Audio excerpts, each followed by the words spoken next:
Bienvenidos a lo que es la clase de los tejidos excitables, que es continuación de lo que es la fisiología de la membrana celular, pero ya una membrana celular de unas células muy especializadas que son capaces de excitarse, es decir, capaces de percibir estímulos externos y reaccionar ante ellos, producir una respuesta óptima en función de lo que es la homeostasis del cuerpo o la acomodación del cuerpo ante algún estímulo tanto interno propiamente del sistema corporal orgánico o externo que represente del ambiente. Bueno, los tejidos excitables, ellos tienen una característica que para poder ser excitables necesitan o dependen de esa variación del potencial de membrana, a lo que consideramos como es potencial de membrana de reposo y potencial de membrana de acción. Ahora, bien, ¿cuáles son estas células excitables? En el cuerpo se conocen, o en el organismo se conocen 4 tipos de células especializadas, de las cuales tenemos aquellas células que son secretoras o son capaces de secretar, producir y liberar unas sustancias químicas. En este caso, las células secretoras son aquellas células que están dentro del tejido epitelial, conocidas como glándulas. Bien son glándulas exocrinas o glándulas endocrinas. El tejido epitelial como tal es capaz de producir sustancias que van a responder ante un estímulo. Luego tenemos unas células también muy especializadas conocidas como las células musculares. Estas células musculares pueden ser las de 3 tipos. Las células musculares estriadas, que al microscopio presentan estrías, y las células musculares que al microscopio no presentan estrías, conocidas como células musculares lisas. Las células musculares estriadas tienen una característica histológica importante porque son sus bandas Z las que se van a ver en el microscopio que parecieran que fueran las estrías.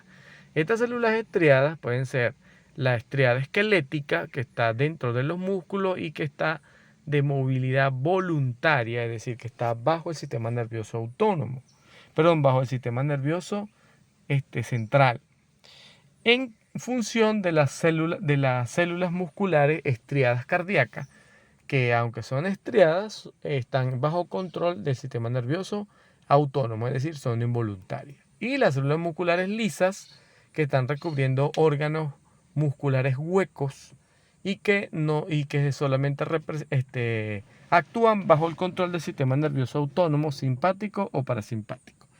Y por último, unas células muy especializadas llamadas neuronas, cuya excitación provocan un estímulo conocido como sinapsis y que es importante para la transmisión del impulso nervioso y que formará parte de lo que es el sistema de reflejos orgánicos. Entonces son aquellas células capaces de presentar un potencial eléctrico. ¿Sí? Ahora, la membrana puede considerarse como un elemento aislante, ya que la hemos conocido y a reiteradas veces la hemos conocido como lo que es una célula membrana semipermeable y selectiva que no va a dejar pasar todas las moléculas o iones que ellas en sí van a generar un gradiente electroquímico.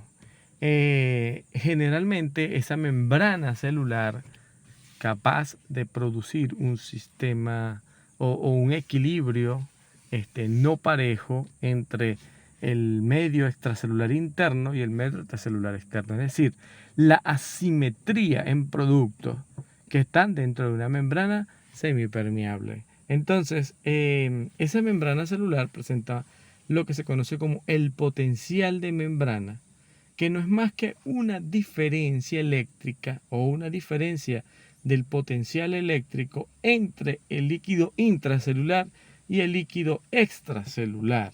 Es decir, es esa referencia que existe por ese gradiente electroquímico que se origina por esa membrana semipermeable. Este potencial de membrana puede ir desde los menos 30 hasta los menos 90 milivoltios.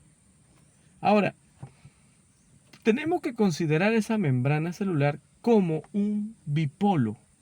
¿A qué se refiere un bipolo eléctrico? Bueno, consideremos que Ese potencial de membrana está originado, uno, a la permeabilidad que tiene esa membrana celular, esa permeabilidad selectiva que está allí y que solamente va a depender de lo que vimos en la clase anterior, los ligandos o aquellas proteínas estructurales que van a permitirle el ingreso o la salida de algunos iones. Ahora, otra característica importante para generar ese potencial de membrana es la acción que tiene una proteína transmembrana conocida como la bomba sodio-potasio ATPasa. Esta bomba que está esta proteína, por decirlo así, está en algunas membranas celulares de células especializadas y que ellas va a tener la característica de la presencia de moléculas con cargas negativas que no difunden hacia el interior de la célula o hacia el líquido intracelular. Por consiguiente, van generando esos mecanismos en los cuales se incremente se va a incrementar entonces el desequilibrio o lo que sería esa distribución no equilibrada de los iones, que van a atribuir un gradiente de concentración tanto químico como eléctrico. Ahora, si vemos en este cuadro, ¿cómo es esa distribución de esos líquidos que les estoy comentando? Si nos ponemos prestamos atención a lo que es la membrana intracelular con respecto a la membrana extracelular representada por el líquido intersticial, podemos encontrar que la membrana celular va a mantener atrapadas las moléculas orgánicas que principalmente vayan a tener cargas negativas conocidas como aniones.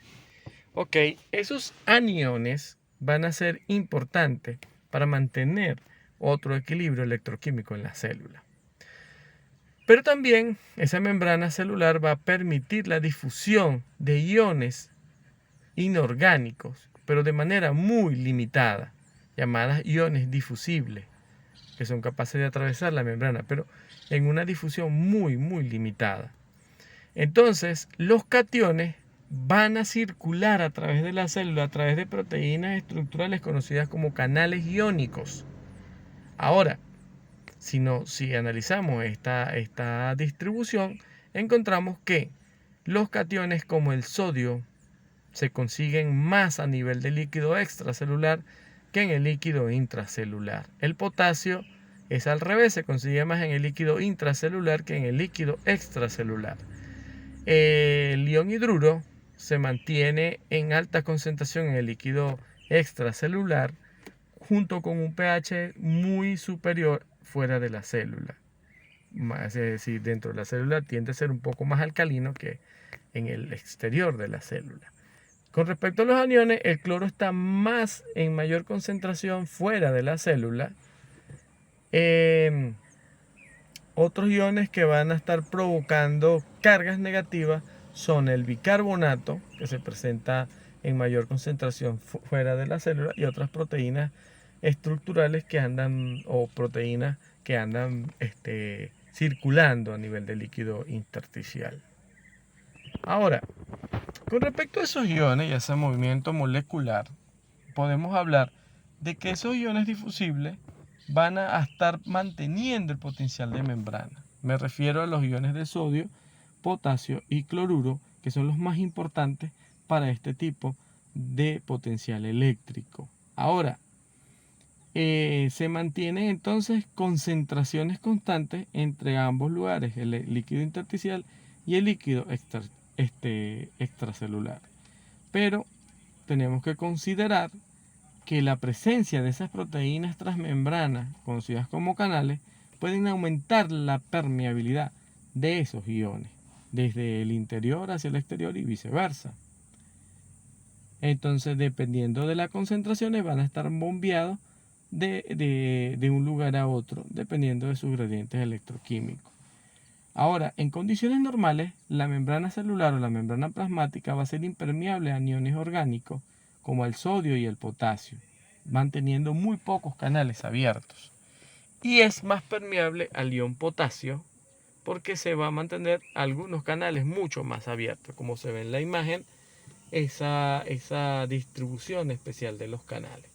Ahora, el movimiento de los iones que son difundibles va a obedecer al gradiente de concentración, tanto eléctrico como químico. Eso quiere decir que va a depender a la concentración propia del ion o al efecto de atracción de las cargas.